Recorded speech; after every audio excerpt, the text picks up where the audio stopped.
Praise the lord. ಯೇಸು ಕ್ರಿಸ್ತರ ನಾಮದಲ್ಲಿ ನಿಮ್ಮೆಲ್ಲರಿಗೂ ವಂದನೆಗಳು. ಗುರು ನಮಗ ಎಲ್ಲಿ ಆಶೀರ್ವಾದ. ಈ ದಿನದಂದು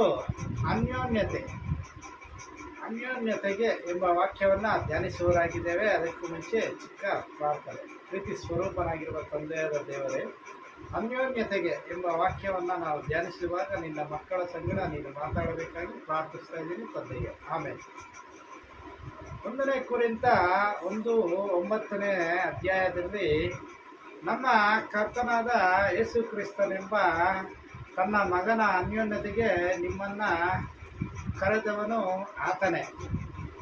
ಅನ್ಯೋನ್ಯತೆಯು ಲೌಕಿಕ ಜೀವಿತಕ್ಕೆ ಅಗತ್ಯವಾದದ್ದು. ಒಂದು ಕುಟುಂಬದಲ್ಲಿ ಗಂಡ ಹೆಂಡತಿಯರು ಅನ್ಯೋನ್ಯವಾಗಿದ್ದರೆ ಅದು ಚಿಕ್ಕ ಪರಲೋಕವೆನಿಸುತ್ತದೆ. ನಾವು ಕರ್ತನೊಂದಿಗೆ ಐಕ್ಯತೆಯಿಂದಿರಬೇಕು. ಸಭೆಯೊಳಗೆ ಅನ್ಯೋನ್ಯವಾಗಿರಬೇಕು. ಆತ್ಮಿಕ ಜೀವಿತದಲ್ಲಿಯೂ ಲೌಕಿಕ ಜೀವಿತದಲ್ಲಿಯೂ ಅನ್ಯೋನ್ಯತೆ ಬಹಳ ಅವಶ್ಯ. ಆದಿಕಾಂಡ ಅಪೊಸ್ತಲರನ್ನು ನೋಡಿರಿ. ಇವರು ಅಪೊಸ್ತಲರ ಬೋಧನೆಯನ್ನು ಕೇಳುವುದರಲ್ಲಿಯೂ ಸಹೋದರರ ಅನ್ಯೋನ್ಯತೆಯಲ್ಲಿಯೂ ರೊಟ್ಟಿ ಮುರಿಯುವುದರಲ್ಲಿಯೂ ಪ್ರಾರ್ಥನೆಗಳನ್ನು ಮಾಡುವುದರಲ್ಲಿಯೂ ನಿರತರಾಗಿರುತ್ತಾರೆ.